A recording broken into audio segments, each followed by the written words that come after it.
예, 지금 레위 지파 이야기를 계속하고 있습니다. 레위 지파 중에서 특별히 아론의 자손들은 제사장의 직무를 수행한다 하는 것을 말하고 있습니다.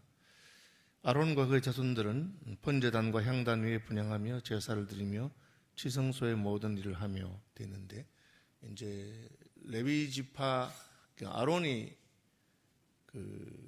레위의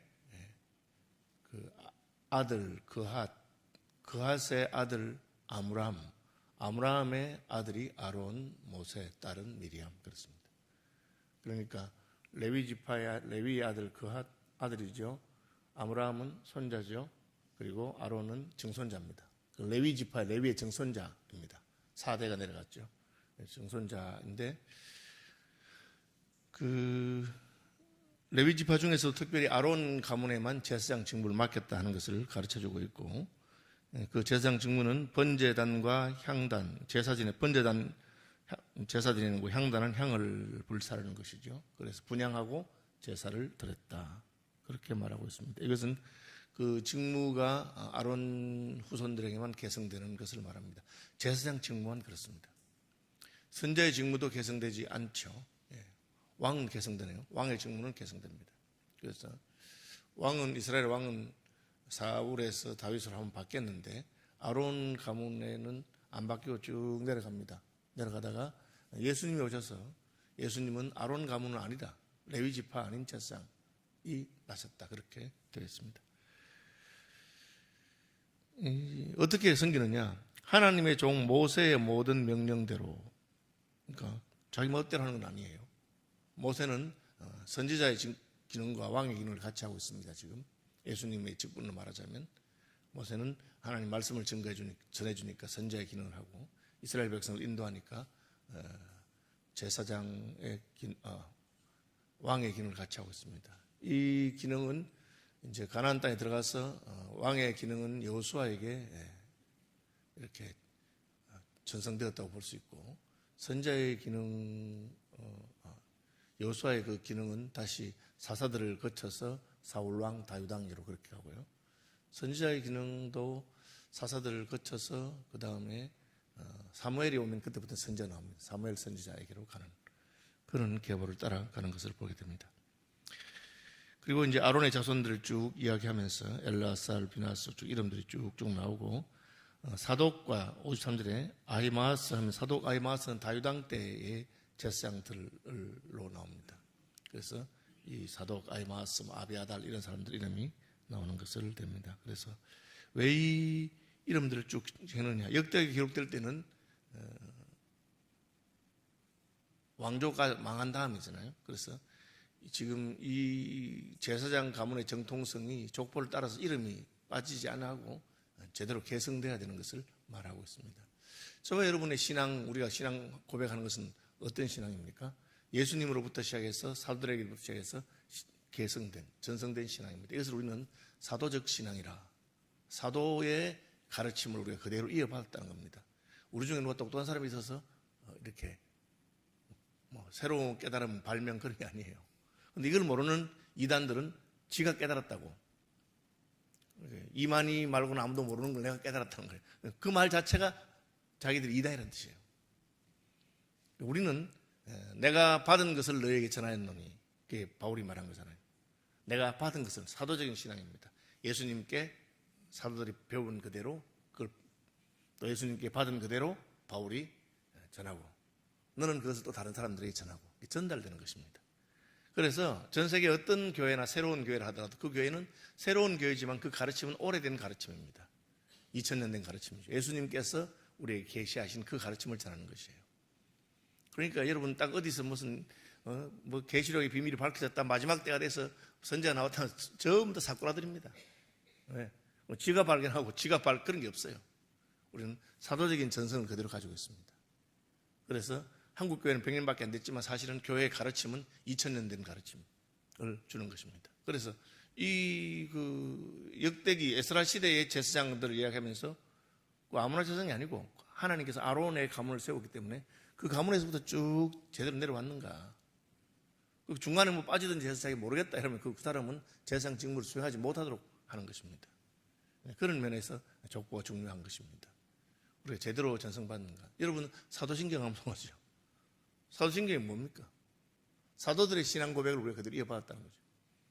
이거는 뭐 확실하지 않지만 전성에 따르면 사도들이 한 마디씩 했다 그렇게 말한 분도 있어요. 교회사의 가르침은 꼭 그런 건 아니고 초대교회가 사도들의 가르침을 요약해서 했던, 이전에 있던 몇 가지 다른 신앙 고백들과 요약해서 오늘날 사도신경이 생겼다고 봅니다. 그러니까 이단들 가운데는 사도신경이 틀렸다, 뭐 필요 없다 그렇게 말하죠.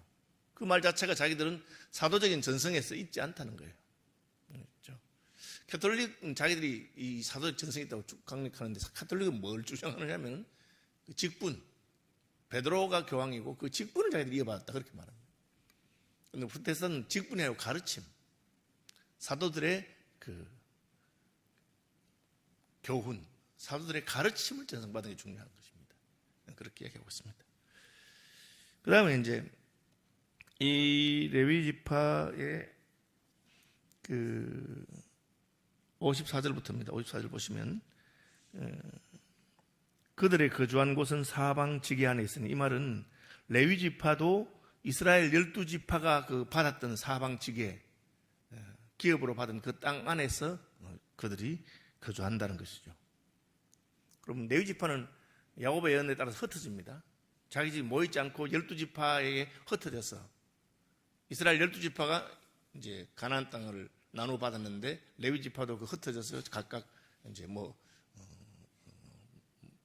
유다 지파의 땅, 무슨 루벤 지파의 땅, 베냐민 지파의 땅 이런 식으로 다 흩어져서 합니다. 그 이유는 레위 지파에 하는 일이 이스라엘 백성들에게 제사 지내고 또 하나님 말씀을 보존하고 하는 거, 그런 걸 합니다. 우리가 신약에 나오는 서기관, 학파 이런 사람 다 그 레위 지파의 전통을 따랐다고 보면 됩니다. 성경을 율법책을 보존하고 그리고 제사 지내고 성막을 옮기고 그렇게 하는 것이죠. 그래서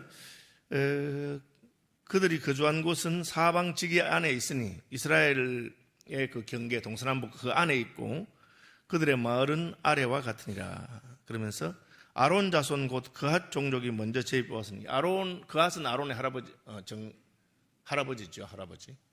아므람, 그핫, 아므람, 아론. 그죠? 그렇게. 아론이 제사장이고 대제사장이고 하니까 아론에게 먼저 그 가문, 아론이 속해 있는 가문이 먼저 배당을 받았습니다. 우리는 이제 어저께 토요일에 제가 말씀드렸죠. 조상 때문에 후손이 은혜를 받기도 하고 또 후손이 조상을 영화롭기도 하고, 이 아론의 섬김을 인해서 그핫 자손 자체가 굉장히 복을 받은 것을 보게 됩니다. 그래서 그들에게 유다 땅의 헤브론과 그 사방 초원을 주었고, 그러나 그 성의 밭과 마을은 여분네 아들 갈렙이, 이게 무슨 말이냐면, 헤브론은 원래 유다 지파의 땅입니다. 유다 지파의 땅인데 그 여분네 아들 갈렙이 이 산지를 내게 주소서 해서 하나님에게서 더 받은 땅입니다. 그러면 그 땅이란 말은 그 당시에는 농사 지을 땅을 말합니다. 기업. 농사를 지을 땅을 이렇게 주는 것이죠. 그러면 농사를 못 짓는 땅, 풀밭, 요즘 말하면 산이나 뭐 이런 풀밭은 누가 하느냐? 레위 지파들이. 왜? 레위 지파는 농사를 짓지 않습니다. 농사 안 지으면 곡식은 이스라엘 12지파가 자기들의 11조를 갖다 주어서 먹고 삽니다. 그러나 이제 우유를 마신다든지 혹은 뭐 옷을 만들기 위해서 양털을 한다든지 그런 것은 다 각각 하니까 레위 지파들은 하나님이 논밭은 안 주고 그냥 풀밭, 그 주변에 풀밭, 성 주변에 풀밭은 주고 그리고 성에서 같이 살 수 있도록 집터는 주고 그렇게 합니다. 그러면 레위 지파는 자기들의 성이 따로 있는 게 아니고 그 지파, 이스라엘 12지파가 살고 있는 그 성에서 같이 삽니다. 같이 살고 이제 레위 지파만 사는 레위 지파하고 가나안 성은 도피성 그런 거. 그래서 그 지파의 땅 가운데 도피성이라든지 나누어 주는 땅 성읍, 그렇게 성은 집터는 주고 그리고 풀밭만 줍니다. 그래서 그 이야기를 하면서 그러나 그 성의 밭과 마을은 여분네 아들 갈렙에게 주었다. 갈렙이 이 산지를 내게 줘서 받은 것이기 때문에 갈렙 땅입니다. 사실 거꾸로 말하자면 갈렙이 하나님께 받은 땅 가운데서 그핫 자손, 아론의 할아버지 그핫, 레위의 세 아들 중에서 그핫 가문들은 거기서 땅을 받았다, 그렇게 말하고 있습니다. 아론 자손에게 도피성을 주었으니, 이건 제사장이죠. 제사장들은 도피성을 받아서 도피성에 살도록 했습니다. 도피성 이름이 쭉 나옵니다. 그래서 여리고 동편의 새 성읍, 서편의 새 성읍 이런 식으로 도피성에는 아론 자손들이 살도록 되어 있습니다. 쭉 나가죠. 나가고 베냐민 지파 중에서는 쭉 또 나갑니다. 60절 보시면 그들의 종족이 얻은 성은 모두 13시였더라. 그래서 기본적으로 아론 레위 자손 그핫 게르손 무라리는 13성읍 12성읍을 받습니다. 비슷하게 받았죠. 그런데 오늘 본문을 보면 그핫 자손은 숫자가 더 많아. 그래서 61절 그핫 자손의 남은 자에게는 절반 지파 즉 므낫세 반 지파 종족 중에서 제비 뽑아 10성읍을 주고 그렇게. 그래서 13, 12 숫자를 따라 대충 세 지파니까 나눠줬는데 그핫 자손은 자네들이 많아가지고 그걸 안 되니까 또 10성읍을 더 주었습니다. 이게 므낫세 반 지파 중에서 10성읍을 주었고 게르손 자손에게는 13성읍을 주고 무랄 자손에게는 12성읍을 주었다 그렇게 되어 있습니다. 그죠? 자, 13, 12 그럼 똑같이 되죠. 그런데 66절을 보시면 그핫 자손의 몇 종족은 에브라임 지파 중에서 성읍을 얻어 영토를 삼았어요. 에브라임 지파는 원래 받은 땅은 아니에요. 그런데 이 사람들이 숫자가 많고 하니까 에브라임 지파 땅에서도 받습니다. 그래서 그들에게 도피성도 받고 그죠? 쭉 나옵니다. 그다음에 70절 보시면 그핫 자손의 남은 종족에게는 므낫세 반 지파와 아넬과 그 초원과 빌라함과 그 초원을 주었더라 그렇게 되어 있습니다. 그러니까 그핫 자손은 3번 받아요. 처음에 13개를 받고 그 다음에 또 므낫세 반 지파 에브라임 지파 중에서 받고 또 그 다음에 70절에 가면은 므낫세 반 지파에서 또 받습니다. 왜? 숫자가 제일 많아요. 그럼 왜 레위 자손들 중에 있는데 특별히 레위의 세 아들 가운데 그핫 가문만 숫자가 더 많을까? 성경은 말하지 않지만 우리 짐작할 수 있는 것은 이 그핫 가문의 그핫의 아들이 누굽니까? 아므람입니다. 아므람이 어떤 사람이냐? 애굽에서 남자아이들은 다 죽여라 할 때 안 죽였습니다. 어떻게? 나일강에 던져라 했는데 안 던졌습니다. 그리고 몰래 키우다가 갈대 상자에 넣어서 한 그 모세를 살린 그 가문, 그 집안입니다. 하나님께서 생육하고 번성하고 자녀들을 귀중하게 생각하는 것에 대해서 그런 전통이 있는 집안입니다. 그래서 하나님께서는 그핫 자손들이 더 번성하도록 하셨던 것 같습니다. 여러분 전체적으로 보면 레위 지파는 아주 작은 지파입니다. 이스라엘 백성들이 출애굽할 때 60만이었고 민수기에 가나안 땅에 다시 들어갈 때 60만입니다. 60만 약간 넘으면 60만 5천 명, 60만 그렇습니다. 그런데 그러면 12지파를 나누면 한 지파가 5만 명이면 60만이에요. 평균. 그럼 레위 지파를 빼고 요셉 지파가 므낫세와 에브라임 지파로 갈라져서 그 12개를 하면 거의 평균이 5만 명이니까 보시고 5만 명보다 많은 지파는 큰 지파고 5만 명보다 작은 지파는 작은 지파입니다. 레위 지파는 몇 명이냐? 레위 지파는 숫자를 세지 않습니다. 20살 이상을 세서 평균 5만 명인데 뒤에 가면 레위 지파는 1살 이상, 도를 지난 사람 1살 이상을 세는데 2만 2천 명밖에 안 됩니다. 너무 작죠? 20살 이상을 세도 보통 5만 명이 평균인데 레위 지파는 1살 이상이 2만 2천 명밖에 안 됩니다. 왜 나오느냐? 그 레위 지파는 하나님께 바치는 숫자이기 때문에 1살만 되면 그때부터 몫을 한다고 보고 하나님 앞에서 바쳤으니까. 그리고 이스라엘 백성들이 그 장자의 숫자를 세워서 이스라엘 자손들의 장자의 숫자만큼 레위 지파가 봉사한다. 그래서 2만 2천 명인데 그 숫자 좀 모자라가지고 나머지는 돈으로 이스라엘 백성들이 속전을 내는 그런 이야기가 민수기에 나옵니다. 굉장히 작은 지파입니다. 그러니까 이스라엘 백성들을 12지파가 흩어져서 그 땅이 없어도 성만 그렇게 하죠. 이 작은 지파이기 때문에 좋은 점도 있어요. 레위 지파는 이스라엘 백성들이 만약에 11조를 제대로 내면 자신들은 풍성하게 살 수 있습니다. 12지파가 11조를 내잖아요. 60만 명이. 그렇죠. 그럼 6만 명 먹을 게 나오겠죠. 그런데 레위 지파는 장정이 6만 명이 아니고 1살 이상이 2만 2천 명밖에 안 됩니다. 부담이 그렇게 많지 않아요. 이스라엘 백성들 중에서 11조 안 낸 사람도 있고 낸 사람도 있어도 거의 한 절반 정도 혹은 3분의 1 정도만 11조를 제대로 내도 레위 지파가 사는데 문제가 없습니다. 오늘 교회도 마찬가지입니다. 교회는 규모가 되면 교인들이 3분의 1만 11조 생활해도 그 전임 사역자들이 생활하는데 어려움이 없습니다. 레위 지파 그렇죠. 작은 지파입니다. 그런데 그 작은 지파 가운데서 13성읍, 12성읍 받는데 특별히 그핫 자손은 13성읍 받고 모자라서 또 에브라임 지파의 땅에서 또 받고 또 모자라서 또 므낫세 반 지파에서 받고 그렇게 합니다. 차이가 있을 이유가 별로 없어요.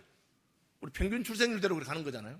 그런데 아까 말한 것처럼 그앗 자손 아므람은, 그앗의 아들 아므람은 모세의 목숨을 건지기 위해 자기 목숨을 거는 그 믿음이라고 했어요. 믿음으로 하나님 앞에서 그렇게 한 그 가문이 받은 복이라고 밖에는 생각할 수가 없습니다.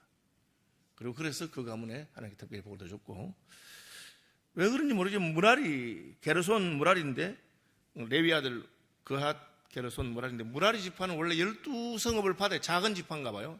근데 12성읍도 못 받았어요. 보면 10개밖에 안 받아요. 왜? 10개면 더 충분하다.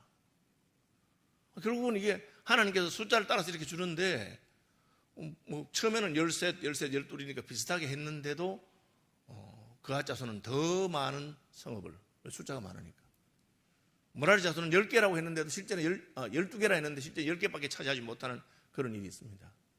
왜? 원인은 모르지만 무라리 자손은 숫자가 더 작았던 것 같습니다. 그걸 설명하지 않습니다. 결과만 보여주는 거죠. 똑같이 개척해도 어떤 교회는 아주 전도를 많이 하고 열심히 해서 아주 성장하고, 또 어떤 교회들은 점점 줄어들어서 나중에 문 닫기도 하고 그렇게 하는 것을 우리가 보게 됩니다. 서울시민교회가 이제 47년 된 교회인데, 우리 노회 안에 우리 교회만큼 역사가 된 교회들이 제법 있습니다. 어떤 교회들은 우리 교회만 하거나 또 크거나 그렇기도 하고, 어떤 교회들은 훨씬 오래된데도 불구하고 여전히 작은 경우가 있습니다. 그걸 누구 책임으로 돌리겠어요? 모세의 부모 아므람처럼 그 한 생명을 귀중하게 생각하고 절대로 빼앗길 수 없다. 그리고 거기에 목숨을 걸고 그렇게 했던 그 가문은 하나님께서 흥왕하게 하는 겁니다. 내가 별로 중요하게 생각하지 않는데 우리 교회는 왜 성장하지 않을까? 내가 우리 교인이 늘어나는 게 싫은데, 괜히 교인 많아봤자 뭐 귀찮게 하지 뭐, 이만하면 충분하다. 근데 하나님께서 복을 줄 리가 없죠. 내가 전도하지도 아니하고 내가 영혼을 귀중하게 생각하지 않으면 그런 것입니다. 예, 말씀 묵상하십시다. 이스라엘 12지파 중에 흩어져서 하는 것은 레위 지파가 어떤 대접받느냐 하는 것이 이스라엘 백성들이 하나님을 섬기는 방식을 보여주는 겁니다. 말라리 같은 가면은 내가 11조를 안 내니까 레위 지파들이 저렇게 굶고, 그러니까 성전은 회파되고 누가 관리하겠느냐, 그런 말씀도 나오는 걸 보게 됩니다. 하늘에 계신 우리 아버지, 아버지의 이름을 거룩하게 하시며 아버지의 나라가 오게 하시며 아버지의 뜻이 하늘에서와 같이 땅에서도 이루어지게 하소서. 오늘 우리에게 일용할 양식을 주시고 우리가 우리에게 잘못한 사람들을 용서하여 준 것 같이 우리 죄를 용서하여 주시고 우리를 시험에 빠지지 않게 하시고 악에서 구하소서. 나라와 권능과 영광이 영원히 아버지의 것입니다. 아멘.